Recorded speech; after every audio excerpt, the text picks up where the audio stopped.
Hello students, welcome to the third session for 10th standard science dealing with the chapter the control and coordination. Well, up till now we have discussed very well about the structure of a typical neuron, the structure of the brain and dealing with the human nervous system.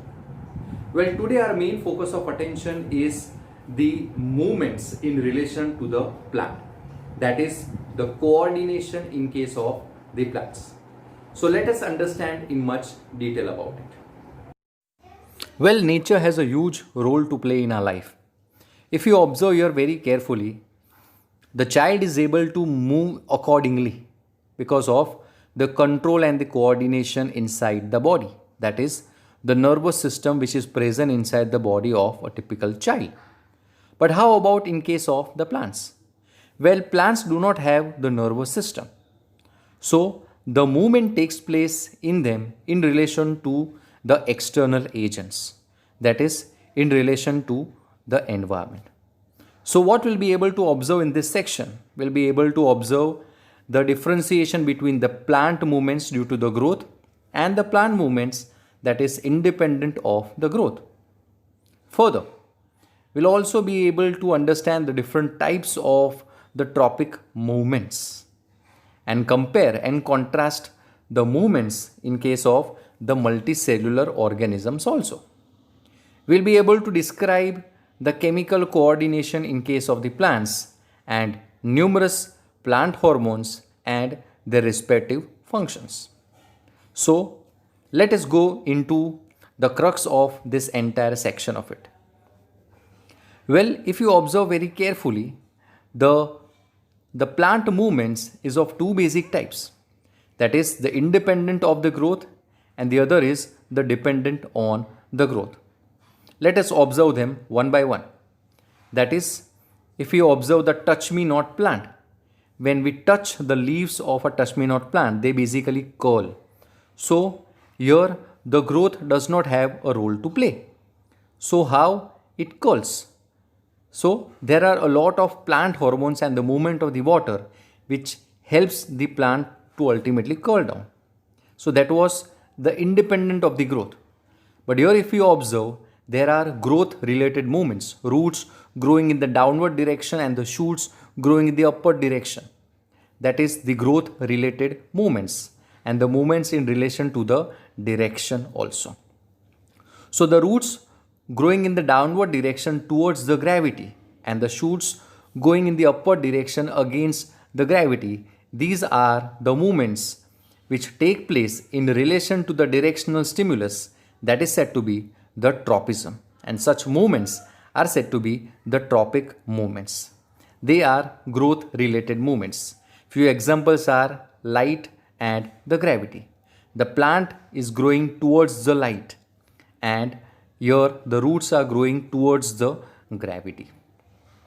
So if you observe the external structure, the external part of the plant, that is showing the phototropism, that is if they grow towards, it is said to be the positive tropism, and if they grow away, it is said to be the negative tropism. So there is the positive phototropism and the negative phototropism. So the shoots show the positive phototropism and the roots show the negative phototropism. So here we can observe how the various regions of the plant, they show the positive and the negative phototropisms.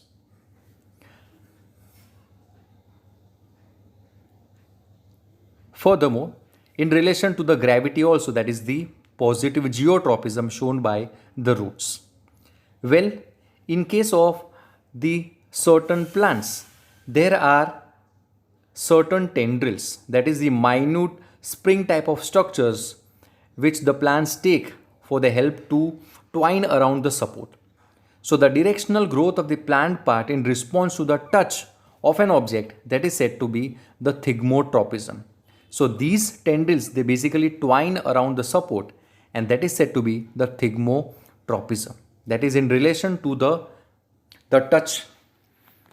So it is one kind of the directional growth of the plant in response to the touch stimuli. So that is the thigmotropism. Moving further in relation to the aquatic medium, so the movement of the plant in response to the water, it is said to be the hydrotropism. Here the roots, if you observe very well, they are hanging roots, so they are growing towards the water. Next is the chemotropism, that is the movement of the plant parts in response to the chemicals. That is the pollen tube going from the stigma to the ovule is one form of the chemotropism.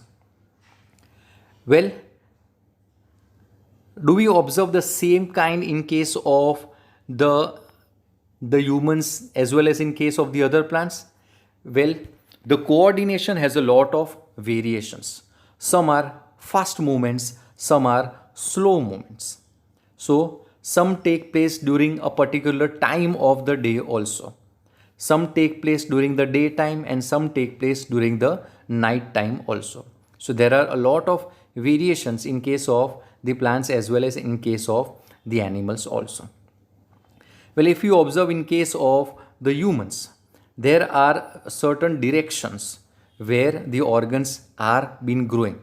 If you observe the hands, the fingers, they grow in a particular direction only. They don't grow haphazardly.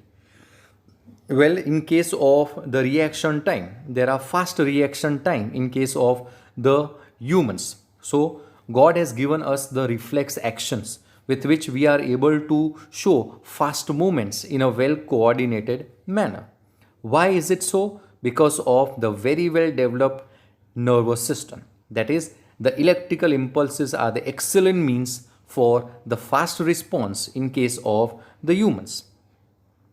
So that is because of the nervous system and the endocrine system, and basically in a well coordinated manner of both the systems that help us to do so. And there are a lot of chemicals which ultimately help in the transfer of such substances or in the transfer of such informations. So the stimulated cells, they release hormones which diffuse all around the original cell, and the cells around the original cell, they detect such hormones and transmit the informations. So the fast movement, or I should say the reflex actions that take place, the fast reflex actions, the fast audio visual movement, that basically takes place because of the coordinated manner of the nervous system and the endocrine system. But how about in case of the plants? The plants are able to show certain movements with the help of their respective hormones. And the hormones of the plants are said to be the phytohormones. So plants also have the respective hormones which help to coordinate the growth, development and the response to the environment. But no doubt, here the response to the stimulus is slightly slow. Now we'll be able to see the response to the stimulus which is independent of the growth. So growth does not have a huge role to play inside it, but still the movement will be taking place. So how is it so? Because the plants do not have the nervous system and the endocrine system, but the animals or the humans do have. Such types of movements which is independent of the growth, in case of plants, it is said to be the nastic response. So the touch me not plant that is basically getting curled, it is independent of the growth. Inside it, that is in case of the mimosa plant, there the movement of the water takes place from one part to the other part. So the plant, or I should say the leaf, ultimately curls down. And later on, with the help of the plant hormones, it comes back to its normal position. Now how it comes back to its normal position? Well, there are variations in the types and a lot of hormones. They have a huge role to play inside it. Well, in case of the nastic responses, they are independent of the growth. So when we touch the leaves of a touch-me-not plant, it triggers an electrical impulse which goes from one side to the other. So the movement of the water takes place from one side to the other. So ultimately the leaves, they curl down. Such a response is said to be the nastic responses. Well, it is shown in numerous plants also. Here, if you observe very carefully, the blooming of the sunflower takes place in relation to the sun also, that is photonastic, and a particular plant trapping the insect, that is also one kind of the nastic movements. Where in relation to the plant hormones, there are numerous hormones.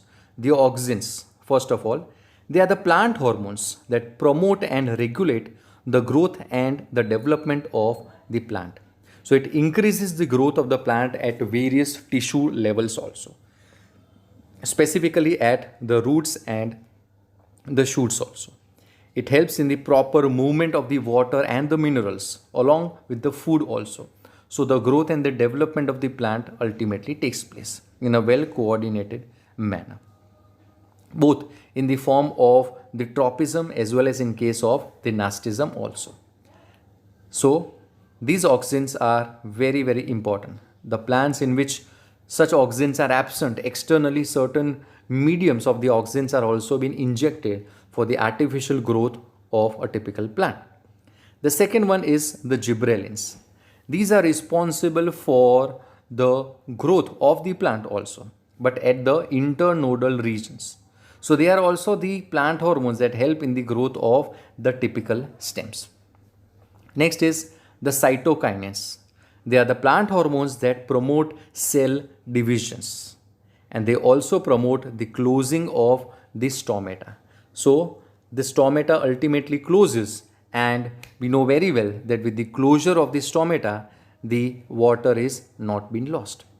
And last but not the least is the abscisic acid. It is also a plant hormone that inhibits, it stops the growth. So it is a growth inhibiting hormone, and its effect include the wilting of the leaves, that is the falling of the leaves. So that was about the entire thing in relation to the coordination in plants, where we dealt with the movements shown by the plants, that is the tropism and the nastism. Well, in the next class we shall discuss in much detail about the various hormones in relation to the humans and in case of the plants also. Thank you very much.